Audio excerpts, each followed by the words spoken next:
నమస్తే, welcome to వీటీ news. లక్ష్యం సమాజహితం. నేను మీ రవళిక. ఆయన ఓ మాస్ లీడర్. ఆయన చుట్టూ ఎప్పుడు జనాలే. ఆయన ఉంటేనే ఒక పండగ వాతావరణం. అభిమానులు ప్రజలందరూ ముద్దుగా పజ్జన్న అని పిలుస్తారు. మరి ఆయన ఎవరో ఇప్పటికే మీకు అర్థమైంది అనుకుంటా. ఎస్, ఆయన మాస్ లీడర్ పద్మారావు గౌడ్ గారు ప్రస్తుతం మనతో ఉన్నారు. ఆయనతో 2023 ఎలక్షన్ ముచ్చట మీ రవళిక అండ్ సురేష్ దండు. అప్పుడు మాసు మంత్రిగా పనిచేశారు, కానీ డిప్యూటీ స్పీకర్ అయిన తర్వాత క్లాస్ కావాల్సి వచ్చింది. సో ఈ రెండు ఎలా ఆ సయోధ్యతో ముందుకెళ్తారు. అప్పుడు అరే రారా పోరా అని పిలిచేటటువంటి రారాబాయి కిషోరాబాయి అనేటటువంటి వ్యక్తి ఇప్పుడు అధ్యక్ష సార్ అప్పుడు ప్లీజ్ కూర్చోండి, దయచేసి కూర్చోండి, దయచేసి మాట్లాడండి అంటున్నారు. మరి ఎలా కన్వర్ట్ అయ్యారో తెలుసుకుందామా? సో పద్మారావు గౌడ్ తోటి అలియాస్ పజ్జన్నతోటి 23-24 ఎలక్షన్ ఎలా ఉన్నారు? ఎట్లా కనిపిస్తున్నావు నువ్వు చెప్పాలి. ఇప్పుడు దాకా జనాలతో సందడి సందడి పండగ చేసుకొని ఇప్పుడే బయటికి వచ్చారు. బోనాల పండుగ అంటే మళ్ళీ కన్ఫ్యూజ్ కాగలరు. రియల్గా ఏంటంటే ఏదే కానీ అసెంబ్లీ సెగ్మెంట్లలో ఓ ఎమ్మెల్యేనే కానీ ఎంపీఏ కానీ వాళ్ళు ఎన్నో ఆశించి ఫలానా వ్యక్తికి మేము ఓటు చేస్తే బాగుంటుంది, మాకు ఏదైనా ఉపయోగానికి వస్తాడు, మాకేమైనా చేసి పెడతారని ఒక ఇంటెన్షన్. ఆ ఇంటెన్షన్ను వాళ్ళకి ఏదైతే నమ్మకం ఉంటుందో ఆ నమ్మకాలని వమ్ము కాకుండా నిరంతరంగా అంటే డే అది ఇదని కాదు, నాకు ఇదో ఉద్యోగం అని భావిస్తున్నాయి. సో ప్రస్తుతం గురించి వదిలేసి గతంకి వెళ్దాం సార్. ముందుగా సో కాంగ్రెస్తో మీ రాజకీయ జీవితం ప్రారంభించారు. కాంగ్రెస్ వైపు ఎలా మొగ్గారు? ఎందుకు కాంగ్రెస్ వైపు చూశారు పద్మారావు? నేను చూడలేదు, కాంగ్రెస్ పార్టీ నన్ను చూసింది. అంటే మేము అక్కడ లోకల్లో బాగా యాక్టివ్ ఉంటుంటిమి. మాకు ఎంగేజ్ అప్పుడంతా ఎప్పటికీ ఒక టీ తాతం పోయినా కానీ ఒక 50 మంది తోడు పోతుంటే. అయితే పీజీఆర్ కూడా మాస్ లీడర్ ఉంటాయి కదా, ఆయన నన్ను చూసుకుంటే బాగా వాచ్ చేస్తుండము.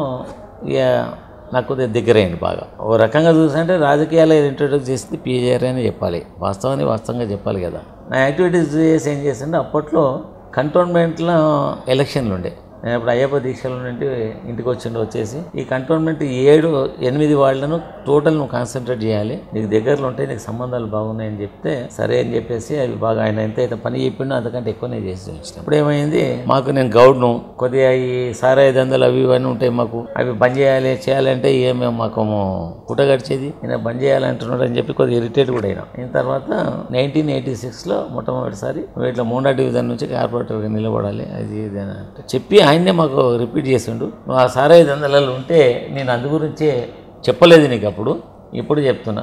రాజకీయాలలో దేవాలయం ఉండేది నేను అందు గురించే అవి క్లోజ్ చేపించిన, దానికి నీకు ఎంకరేజ్ చేయలే అని చెప్పాడు. సరే ఏమని చెప్పేసి నాకు ఒకప్పుడు పొలిటీషియన్స్ బాగా తిరుగుతుంటుంది. ఓ నోటికి వచ్చిన మాటలు పొలిటీషియన్ అంటే తిరుగుతుంది. లేలే అంటే కొద్దిగా యాక్టివిటీస్ జనాలే ఇవన్నీ చూసుకుంటే ఎందుకో ఇరిటేషన్ ఉంటుండే. ఎప్పుడైతే పాలిటిక్స్ని అగెనెస్ట్ అన్నో నన్ను పక్కా పొలిటీషియన్ చేసి పడేసింది ఆయన. అంత దూరం ఉంటుంటే పొలిటీషియన్ చిట్టేటోని పక్కా పొలిటీషియన్ అయినా, కొత్త పొలిటీషియన్ కాదు, పక్కా పొలిటీషియన్ అయినా. 86లో ఏం చేశారు, నాకు కాంగ్రెస్ పార్టీ నుండి టికెట్ ఇచ్చారు మోండా డివిజన్ నుంచి. అప్పట్లో ఎన్టీ రామారావు గారి వేవ్ ఎట్లా ఉందంటే ఆయన నీళ్లు పెట్టి ఇది పెట్రోల్ అంటే నిజంగానే పెట్రోల్ రేంజ్లో ఉన్నది, అంటే అంత వేవ్ ఉండే. నాకు అప్పుడు టీడీపీ క్యాండిడేట్లు వాళ్ళంతా టీడీపీ 86లో నా మీద నా అపోనెంట్ ఆయన జనతా నుంచి కానీ మెయిన్ టీడీపీ వాళ్ళు. అయితే అప్పట్లో కామెంట్ చేస్తారు బాగా, అన్న అంటారు కదా ఆయన రామారావు గారిని అన్న అంటుండే. అన్నగారు ఒక్కసారి వచ్చినంటే ఈయన ఎక్కడనో ఎగిరిపోతారు అన్నారు. సరే ఎగిరిపోతామో ఎగరగొడతామో కాలం చెప్తుంది కదా ఇదే కానీ అని చెప్పేసి నిలబడడం. దీంట్లో అల్ఫా హోటల్ దగ్గర ఒక మీటింగ్ డైరెక్ట్ ఎన్టీఆర్ గారు నన్ను, నా ఒరిజినల్ పేరు పద్మారావు కానీ అందరూ నిక్ నేమ్ తోటి పజ్జానా అని పిలుస్తారు. మా ఇంట్లో పద్యం అంటుండే మా మమ్మీ ఫాదర్ గిట. అంటే వాళ్ళేమనుకున్నట్టు ఆయన పజ్జానా అది ఇది అంటే నేనేదో ధూళిపేటోని అది పెద్ద ఏమో అవుతాడని చెప్పేసి ఆ పేరుతోటి కొద్దిగా ఆయన కన్ఫ్యూజ్ ఉండి అది ఇది లేదు, హోమ్ మినిస్టర్ను ఈయనకి ఇన్ఛార్జ్గా పెట్టాలి ఒక్క డివిజన్కు అని చెప్పేసి అప్పట్లో వసంతనాగేశ్వరరావు గారు హోమ్ మినిస్టర్ ఉండేది. ఒక్క మోండా డివిజన్కి 8 మంది ఎమ్మెల్యేలను వసంతనాగేశ్వరరావు హోమ్ మినిస్టర్ను ఇన్ఛార్జ్గా పెట్టారు. ఎలక్షన్ ఓట్లేను ఎన్టీ రామారావు గారు స్వయంగా 3 స్పాట్లలో ఆయన వెహికల్ పై నుండి స్పీచ్ ఇచ్చిండు, అయిపోయింది. ఎలక్షన్లు అయినాయి. ఆ రోజులలో 2000 మెజార్టీతో గెలిచినాయి. 86లో ఎన్టీఆర్ గారు వచ్చి ఒక్కొక్క బస్సులో ఒక సినిమా యాక్టర్, రావు గోపాలరావు ఒక ఏరియా, గాస్మండి మురళీమోహన్ గారు ఒక ఏరియా, సినిమా యాక్టర్లు, ముఖ్యమంత్రి, హోమ్ మినిస్టరు. నాకు అర్థం కాదు వీళ్ళంతా ఏంటి ఇదంతా. నేను ఒక పర్సన్ సికింద్రాబాద్లో ఒక నా మీద ఒక వ్యవస్థనే వచ్చింది, వ్యవస్థ వచ్చింది మొత్తం తెలుగుదేశం వ్యవస్థనే వచ్చింది. సినిమా యాక్టర్లు బాలకృష్ణ వచ్చిండు, రావు గోపాలరావు, మురళీమోహన్, ఎన్టీఆర్ గారు, నా మూండా డివిజన్కి ఇన్ఛార్జ్ హోమ్ మినిస్టర్ వసంత నాగేశ్వరరావు, వీళ్ళందరూ వచ్చారు. కొద్దిగా ర్యాష్ ఉంటుంటే నేను అంటే నేచురల్ కరెక్ట్ ఉన్న వాళ్ళు ఎవరైనా కానీ కొద్దిగా మెంటల్లీ ఏ తప్పు చేయని వాళ్ళు కొద్దిగా ర్యాష్గా ఉంటారు, అంటే గట్టిగా మాట్లాడతారు. నేను కూడా అట్లనే ఉంటుంటే ఆయన ఎన్నికలలో నిలబెట్టిండు పీజీఆర్, నన్ను నా సరౌండింగ్ డివిజన్లలో అన్నిట్లలో క్యాంపెయినింగ్ చేస్తుండు, ఏం చేస్తుండు అంతా చేస్తుండే. నా మోండా డివిజన్లో మాత్రం నా క్యాంపెయినింగ్కి రాలేదు, నాకేం సజెషన్ లేదు. నెత్తిమే బరఫ్ గడ్డ పెట్టుకో, నెత్తిమే బరఫ్ గడ్డ పెట్టుకో అంటే ఈ బరఫ్ గడ్డ ఏందో నాకు అర్థం.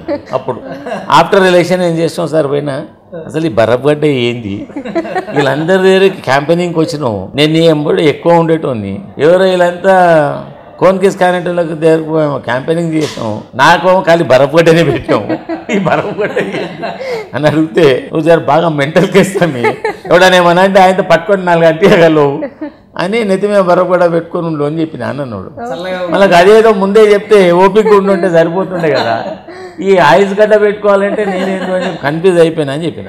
ఎనీహౌ ఇంతమంది మేధావులంతా వచ్చినా ముఖ్యమంత్రి గారు వచ్చినా కానీ నేను ఆ టైంలో 2000 మెజారిటీ తోటి కార్పొరేటర్గా. సో తలసాని పైన గెలిచారు కదా అప్పుడు. తలసాని మెయిన్ క్యాండిడేట్ కాదు, ఆయన కూడా బరిలో ఉన్నారు తప్ప నాకు మెయిన్ టీడీపీ క్యాండిడేట్. ఆయన మీద 2000 మెజార్టీతో తెలిసిన శ్రీనివాస్ వచ్చేసి ఆ జనతా పార్టీ మీద నిలబడ్డాడు. అంటే చాలా తక్కువ ఓట్లు వచ్చినాయి అప్పట్లో. మళ్ళీ ఆ పార్టీ పరిస్థితి అది ఆయన తప్పని చెప్పేటట్టు ఉండదు, ఏది ఉండదు. ఆ బ్యానర్ అట్లా ఉండే, తెలుగుదేశం కాంగ్రెస్ తప్ప రేజ్లో ఉన్నాయి కావు. ఇంకా దానికంటే కమ్యూనిస్టులు ఇది కొద్దిగా బాగుంటుండే అప్పట్లో. 94లో తలసాని ఎమ్మెల్యే అయ్యారు సికింద్రాబాద్. మీరు ఇంకా కూడా 2002లో మీరు కార్పొరేటర్ అయ్యారు. నేను ఆయన కంటే ముందు బ్యాలెట్లో ఉన్నాను. నేనున్న ఆర్గనైజేషన్ కాంగ్రెస్, అదేమో టీడీపీ.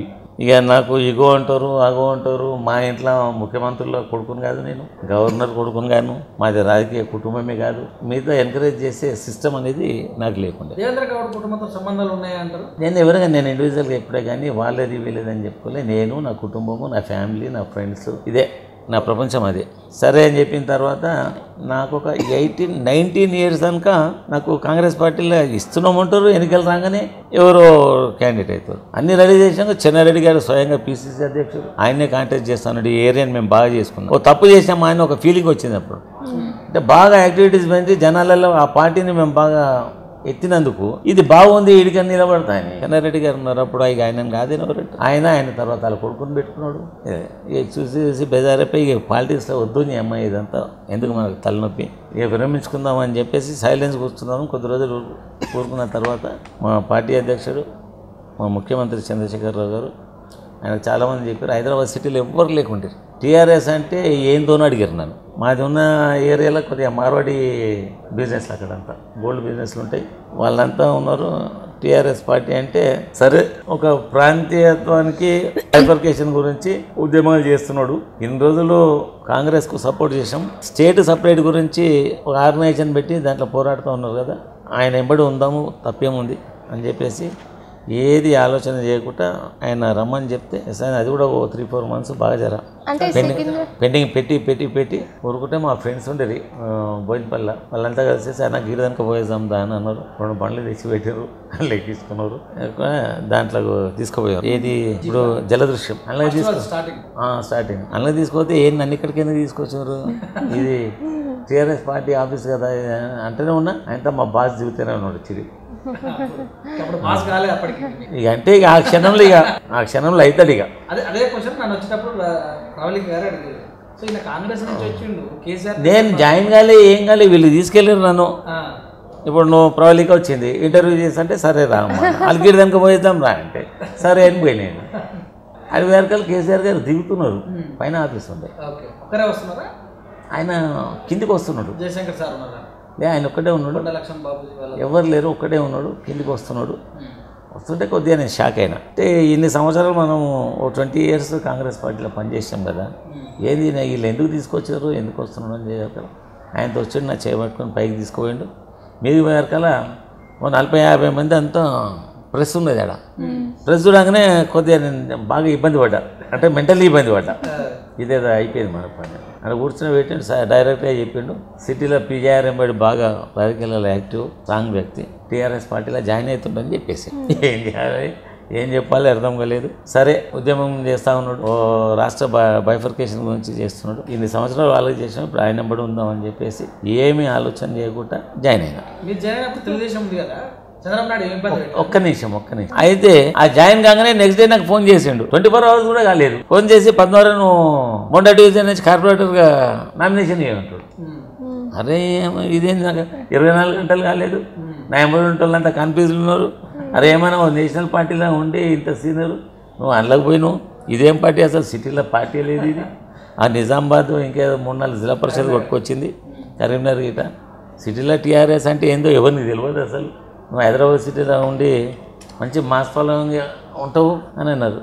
ఇక ఏది ఏమన్నా కానీ ఆయన అనౌన్స్ చేసిండే నేను జాయిన్ అయిపోయినాయి అంతే, ఇక దానికి తిరగలేదు. అయినా మీకు ఇక్కడ ఉద్యమం చేయాల్సిన అవసరం ఏమిటి సార్? ఆంధ్ర వాళ్ళు ఎక్కువ లేరు, లోకల్ పీపుల్ పాత బస్సు పీపులే కదా. ఇక్కడ అట్లా అనుకుంటారు, ఇక్కడ హైదరాబాద్లో అవుట్ సైడర్స్ ఎంతమంది లేరు? మీ కాన్స్టిట్యున్సీలో? మా కాన్స్టిట్యున్సీలో కాదు, చాలా తక్కువ. ఎంటైర్ హైదరాబాద్ జిల్లా. నేను హైదరాబాద్ జిల్లాకి చెందినాను కదా, నేను కాన్స్టిట్యున్సీకో దానికో గల్లీకో పరిమితం కాదు కదా. నేను నాకు మాస్ ఫాలోయింగ్ బాగుంటుండేది కాబట్టి సిటీలో అంతా ఫెమిలియర్ ఉన్నాయి. నేను ఓల్డ్ సిటీ పో ఎక్కడైనా పో పజ్జాన అంటుండేది. నాకు అట్లా నిక్ నేము అదే పేరుతోటి నడుస్తాను. ఇంటర్ హైదరాబాద్ సిటీ అంతా గుర్తుపడుతుండేది. టీ దానికి పోతే 50 మందిని పోతుంటే అని చెప్తున్నా కదా. హోటల్ టీ తాగుదామని పోతే నడుచుకుంటూ 50 మంది ఎవరైనా కొత్తలు ఇట్లా చూస్తున్నా అంటే ఏంది ఈ గుంపు అంతా ఇట్లా పోతుండ్రు అన్నట్టుగా. మా ఏరియాలో మీరు పజ్జన పోతుండ్రు, గ్రీన్ హోటల్ పోతుండ్రు, టీ తాగు. జాయిన్ అయినాం. ఆయన చెప్పిండు కాంటాక్ట్ చేయి మున్సిపల్ ఎలక్షన్ అన్నాడు. సరే అని చేసేవారికల్లా ఉన్నలేని ఇప్పుడు పెద్ద పెద్ద మేధావులు ఈ పేర్లు చెప్పినా కదా, అలాంతా క్యాంపెయినింగ్.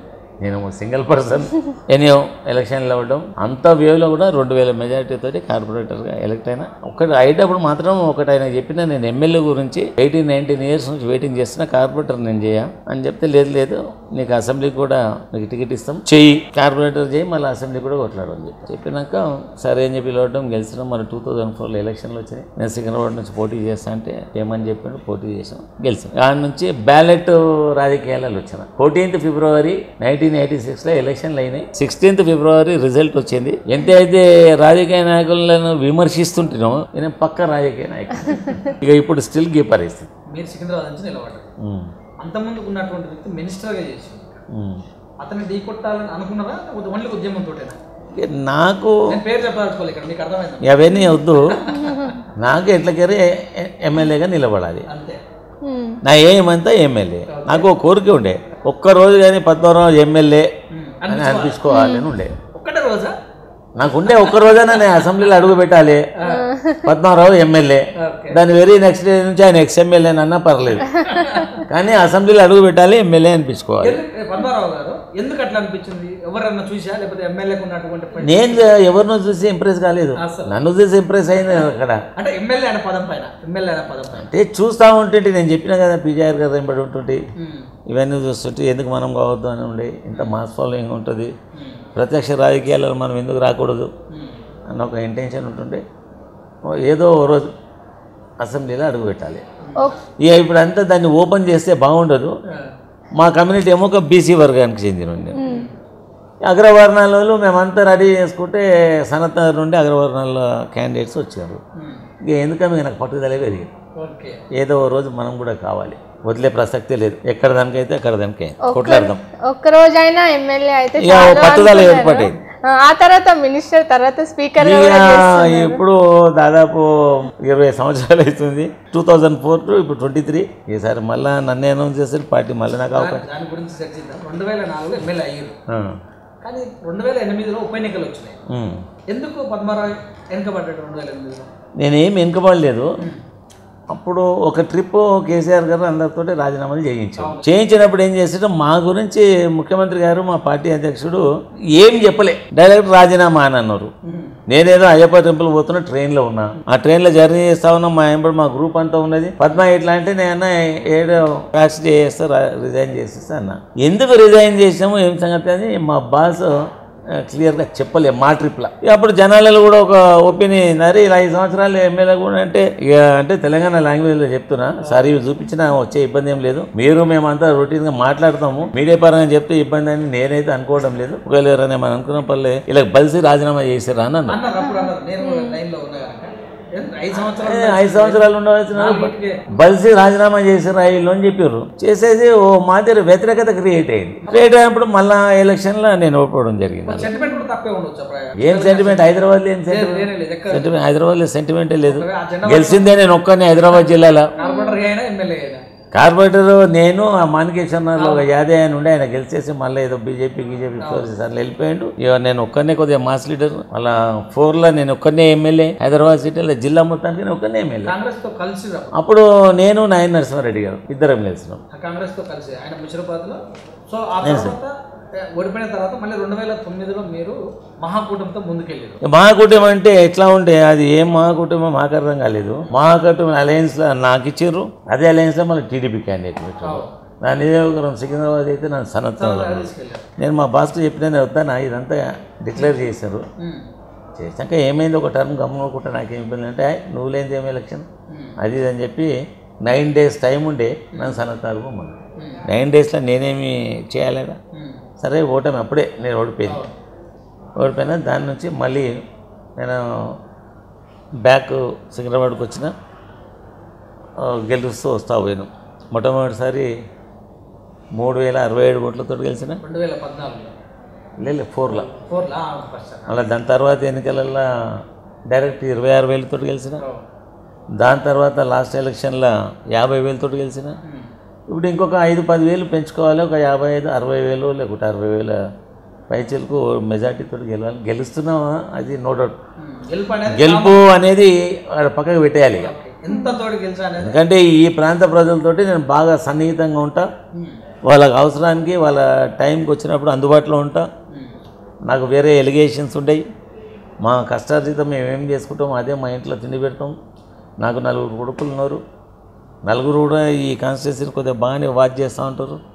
ఒక్కొక్క కొడుకు ఒక్కొక్క డివిజన్లో చూస్తూ ఉంటారు. ఇప్పుడు ఎన్నికలలో 4 డివిజన్లలో పార్టీ వాళ్ళు వెంబడి, పార్టీ నాయకులు వెంబడి మా కుటుంబం కూడా అందులో ఇన్వాల్వ్ అవుతుంది.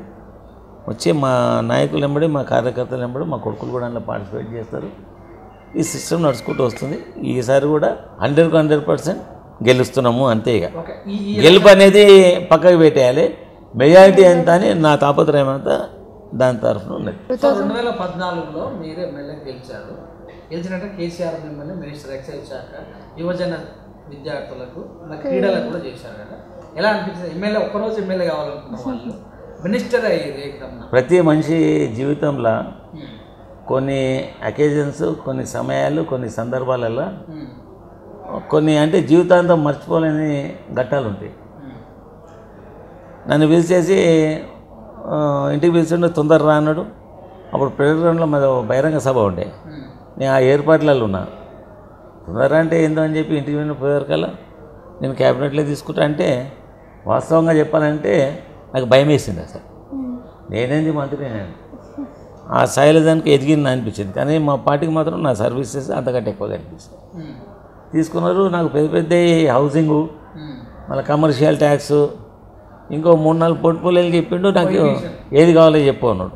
అనే వరకల్లా నాకు భయం వేసింది అని చెప్తూనే ఉన్నా కదా. ఒకటేసారి మంత్రి అంటే కొద్దిగా ఎట్లుంటుంది అని చెప్పేసి నేను నాకు అనుభవం లేదు క్యాబినెట్లో అని చెప్పేసి అన్న వద్దు, నాకు ఎక్సైజ్ మినిస్టర్ చేయని చెప్పిన. అది చిన్నది, నేను చెప్పే శాఖల కంటే చాలా చిన్నది అది. ఇవేమో పెద్ద శాఖలు. పెద్ద శాఖను తీసుకొని మినిస్టర్ గాను నాయంబడి నువ్వు క్యాబినెట్లో ఉండాలంటే నాకు ఎందుకేమన్నా వద్దు, నాకు ఇస్తే ఎక్సైజ్ లేకపోతే వద్దా నాన్న. ఈ ఎక్సైజ్ ఎందుకు అడిగినా అంటే నేను గౌడ్లో నాకు అందులో అనుభవం ఉన్నది అని చెప్పేసి ఆ సిస్టమ్ అనేది నేను రిలేటెడ్, ఈ ఎక్సైజ్ డిపార్ట్మెంట్కు దానికి దీనికి మాకు కొద్దిగా సంబంధాలు ఉంటాయి అని చెప్పి అడిగిన. నీ ఇష్టం, నేను పెద్దది ఇస్తా అంటే నువ్వు వద్దంటున్నావు, ఎస్ గో ఎట్ అని చెప్పి నాకు క్యాబినెట్లో తీసుకున్నాడు. ఆ తీసుకునే క్రమంలోనే శ్రీనివాస్ గౌడ్ క్యాబినెట్ అడిగిండు. ఆయన అడిగితే అప్పట్లో లేదు నేను పద్మారావు నాయకుడున్నాడు, ఈ పరిస్థితుల్లో ఎట్టి పరిస్థితుల్లో ఇచ్చే అవకాశం ఇచ్చే ప్రసక్తే లేదు, నీకు నెక్స్ట్ టైం క్యాబినెట్లో తీసుకుంటాను ఆయనకు మాట ఇచ్చిండు. నాది అయిపోయిన తర్వాత మొన్నటిసారి ఏం చేస్తారు, ఆయనకు మాట ఇచ్చింది కాబట్టి ఆయన క్యాబినెట్ తీసుకోరు. మళ్ళీ కూడా క్యాబినెట్ నాకు లేకుంటే నేను ఎమ్మెల్యేగానే ఉండాలి. మళ్ళీ మా సార్కి ఏమనిపించిందో మళ్ళీ ఆయన నా విషయంలో ఏం ఆలోచన చేసిండో, లేదు ఖచ్చితంగా క్యాబినెట్ ర్యాంక్ ఇవ్వాలి ఆయనకు అని చెప్పి డిప్యూటీ స్పీకర్గా పెట్టాను. ఇప్పుడు నేను కూడా క్యాబినెట్. ఎప్పుడైనా ఎక్సైజ్ శాఖ వాళ్ళతో మీరు కుటుంబ అంటే ఆ రోజుల్లో చేసిన వృత్తితో ఇబ్బంది పడరా పోలీసులు? లేదు, నేను పోయినాక ఉక్కు పాదం మోపినా కుటుంబం మీద. నా ఏంలోనే అన్నీ బాగా సీరియస్గా నాకు కొద్దిగా అలా బాగా అనుభవం అండి. సో కుటుంబం వాళ్ళ పట్టుకొని అబ్బో పట్టుకొని కాదు, నేనే రేటింగ్స్ పోతే నేనే పోతుంటే ఓసారి ఉక్కుపాదం మోపినాం. మళ్ళీ వాళ్ళకు జీవనోపాధి కూడా చూపించాలి కదా, క్లోజ్ చేయడం అనేది గొప్ప కాదు.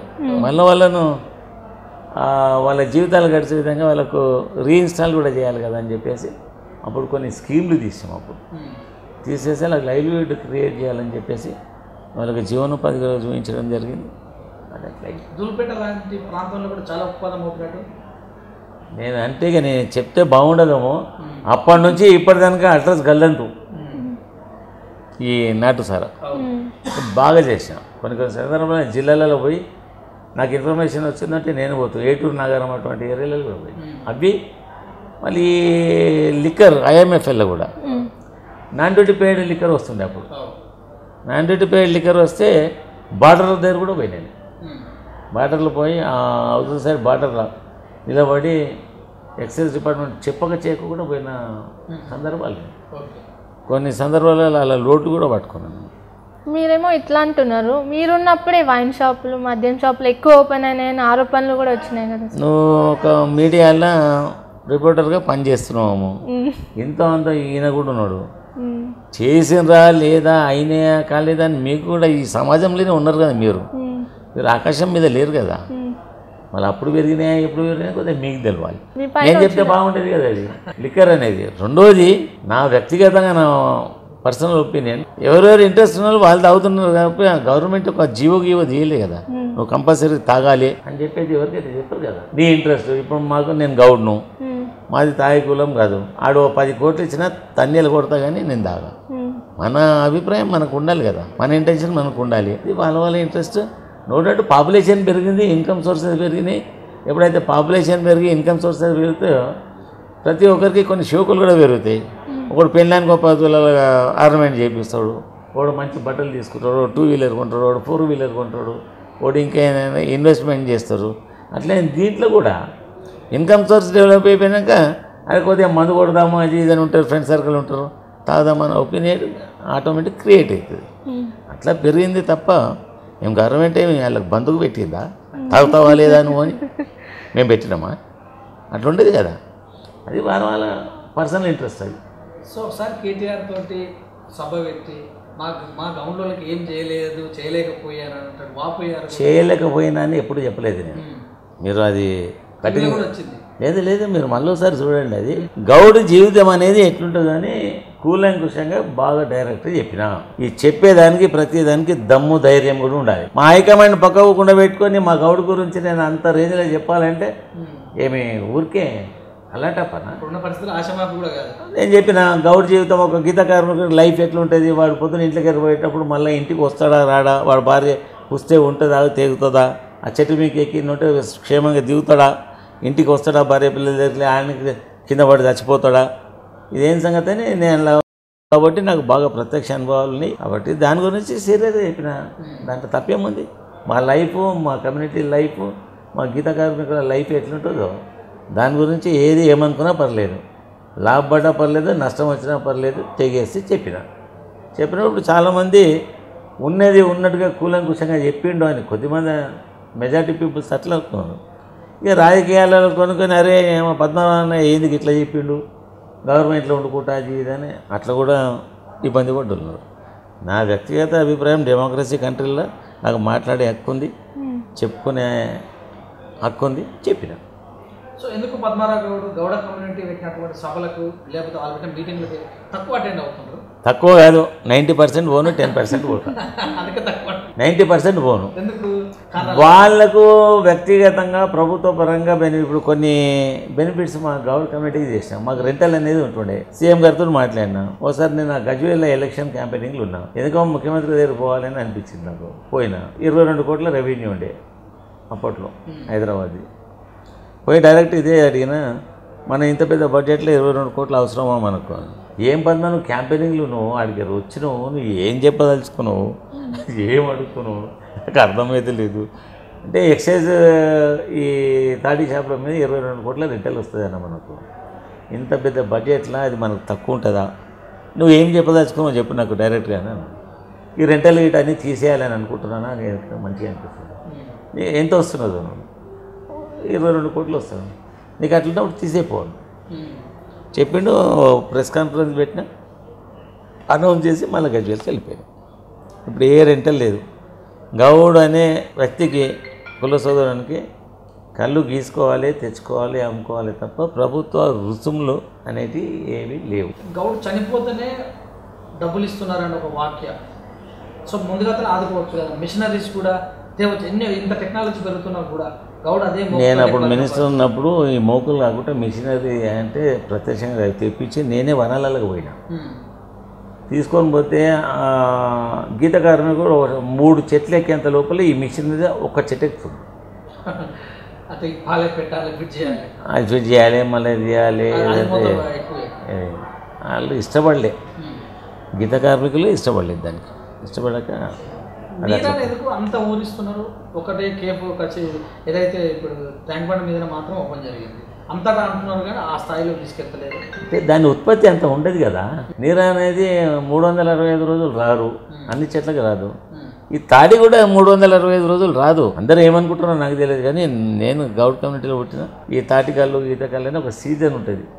ఒక చెట్టు 3 నుంచి 3.5 నెలలే కళ్ళు ఇస్తుంది. అది అయిన తర్వాత ఇక మళ్ళీ కల్లియేది. అది ఇంకో 15 రోజులు 20 రోజులు మా గీత కార్మికులు దాన్ని తీస్తారు. కానీ ఈ స్టార్టింగ్ 3 నెలలు ఉండే కళ్ళు దాంట్లో ఉండదు, డొక్కులు అయితే. అంటే మంచి జర బాగా బలిష్టంగా ఉన్నప్పుడు ఓరేంజ్ ఉంటాడు, తాకత్ తగ్గినప్పుడు కొద్దిగా వీక్ అవుతారు కదా. అట్లనే కళ్ళు కూడా దాని డొక్కులు ఉంటాయి. ఫస్ట్ ఏమో పోదాళ్ళు, ఆ దాళ్ళు, ఈ దాళ్ళు ఇవన్నీ ఉంటాయి. ఆ తర్వాత డొక్కులు అయితే ఆ కళ్ళు కారుతుంటే మా వాళ్ళకు ఒక్కొక్క బొట్టు కారుతుంది కళ్ళు. బొట్టు వీళ్ళందరూ ఇక్కడ ఇంత పెద్ద క్వాంటిటీలో చూస్తున్నాం కానీ అట్లా కాదు, బొట్టు కారుతుంది. అట్లా కొన్ని వేల లక్షల చెట్ల తాడి వస్తుంది హైదరాబాద్. అట్లా ఉండే ఆ మిషనరీస్ అంత పెట్టలేదు. దాంట్లో నీరు కూడా అంత పెద్ద క్వాలిటీలో రాదు. అది ఇంట్రడ్యూస్ చేస్తే ఆరోగ్యానికి ఒక మెడిసిన్ లెక్క పనిచేస్తుంది. వాస్తవంగా చేయాలని ప్రయత్నాలు చేస్తున్నారు. ఇప్పుడు కాకుండా ఇంకా కొన్ని రోజుల కన్నా సక్సెస్ కావచ్చు. ప్రయత్నాలు మాత్రం చేయాలి కదా, ఆ ప్రయత్నం చేస్తారు. క్రీడల కోసం చేసిన కృషి ఎలా ఉంది? అంటే తెలంగాణ వచ్చిన తర్వాత ప్రోత్సాహం ఏమైనా పెరిగిందా? ఎక్సైజ్ ప్రొవిజన్ అండ్ యూత్ ఇవి మళ్ళీ అట్లనే స్పోర్ట్స్ మినిస్టర్ కూడా ఉన్నట్టు కంట్రోల్. అప్పుడు స్పోర్ట్స్ మినిస్టర్ ఉన్నప్పుడు నేను బ్రెజిల్ పోయినా, ఒలింపిక్స్ గేమ్కి పోయినా. ఈ ప్లేయర్స్ పంపడం కాదు, నేను కూడా మేంబడి వస్తున్నా. అంటే ఒక కన్సల్ట్ మినిస్టరు, వాళ్ళకి సంబంధించిన మంత్రి అక్కడ పోతే వాళ్ళకి ఇంకా అంటే ఎంటర్టైన్ చేసినైతే వాళ్ళకని చెప్పేసి ఈ సింధు ప్రత్యక్షంగా ఆమె గేమ్ ఆడేటప్పుడు నేను ముందు కూర్చున్నాను. బ్రెజిల్ పోయినా, దాని తర్వాత ఈ ఆస్ట్రేలియాలో ఒలింపిక్స్ పోయినా. ఒలింపిక్స్ తర్వాత ఆస్ట్రేలియాలో కూడా గేమ్స్ అయ్యండి, దాంట్లోకి పోయినా. 2-3 కంట్రీస్ స్పోర్ట్స్ అయ్యేటప్పుడు ప్రత్యక్షంగా నేను పోయి పార్టిసిపేట్ చేస్తాను. మన వాళ్ళు ఎప్పుడైతే ఏ గేమ్ అయితే ఆడుతుంటారో ఆ గేమ్లో అప్పుడు వాళ్ళకి చెప్పి వాళ్ళు గ్రౌండ్లోకి పోయేటప్పుడు వాళ్ళందరినీ కలిసేసి నేనున్నా, మీరు మంచిగా మెడల్ కొట్టే ప్రయత్నాలు చేయాలని చెప్పి ఆ రేంజ్ కనుక ఎంకరేజ్ చేస్తుంటారు. స్పోర్ట్స్ ఏమన్నా కట్టించారా? స్పోర్ట్స్ గురించి ఏమన్నా? అప్పట్లో చాలా జిల్లాలలో ఈ స్పోర్ట్స్ కాంప్లెక్స్ కట్టించడం అప్పుడు అండర్ కన్స్ట్రక్షన్ ఉండే. మ్యాక్సిమం ఇంతకుముందు అవన్నీ లేకుండే, దిక్కు దీవనం లేకుంటుండే. దాని తర్వాత స్టేడియాల నిర్మాణాలు జరిగినాయి. జిల్లాకు ఒక స్టేడియం కూడా ఉన్నది. ఇప్పుడు కొన్ని నడుస్తున్నాయి, కొన్ని అండర్ ప్రాసెస్లు ఉన్నాయి, కన్స్ట్రక్షన్లు ఉన్నాయి.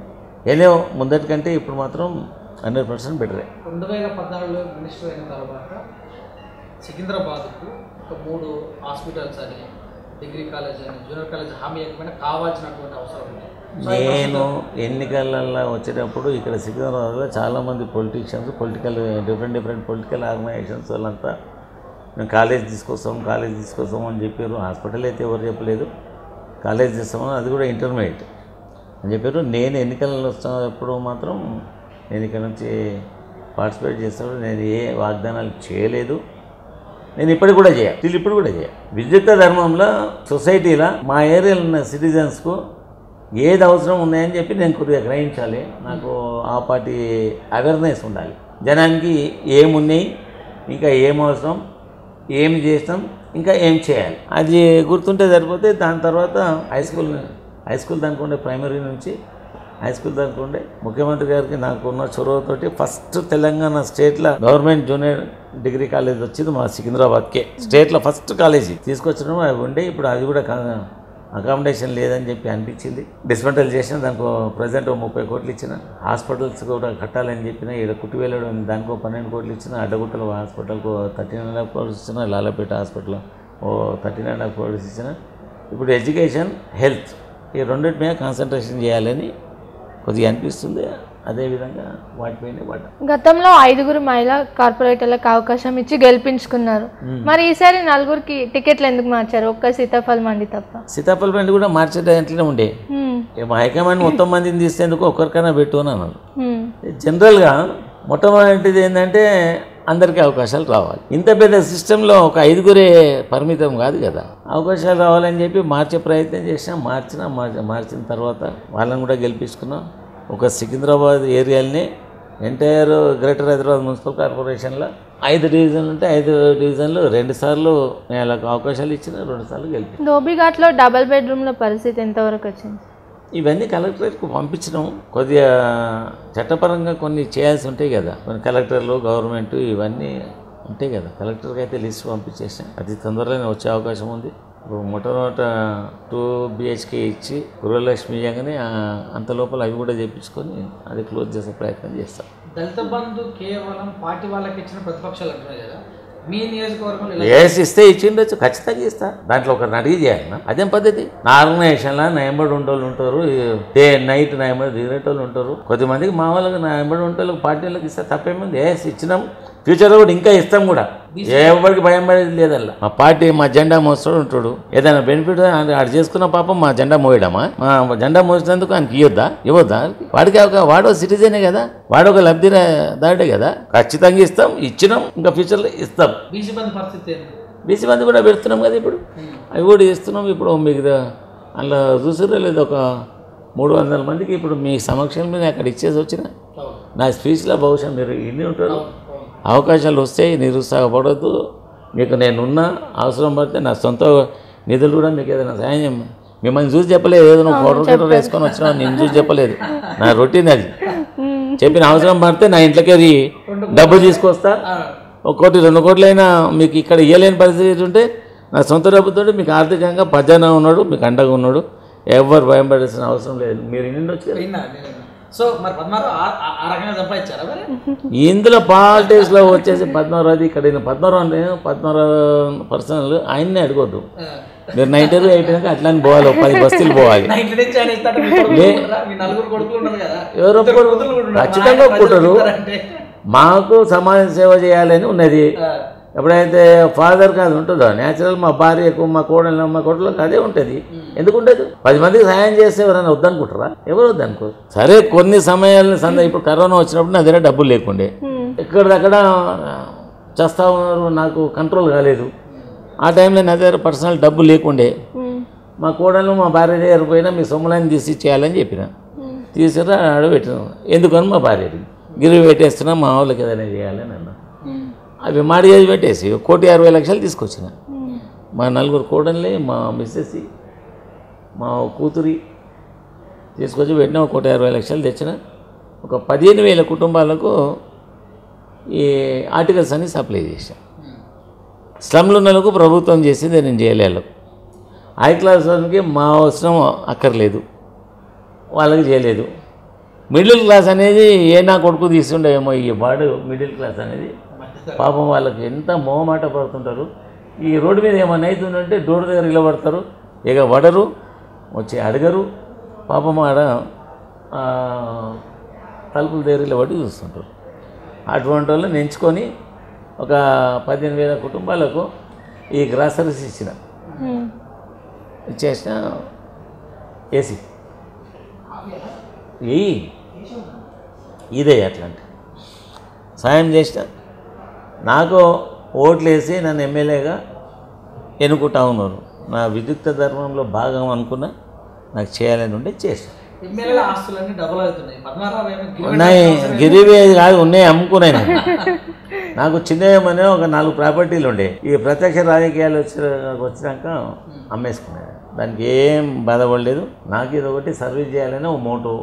మీరే ఇట్లా మాట్లాడుతారు, మీ అనువాయులు ఏమో కబ్జాలు చేస్తున్నట్టు ప్రచారం జరుగుతుంది. ఇక్కడ ఏముందయ్యా కబ్జాలు చేయడానికి?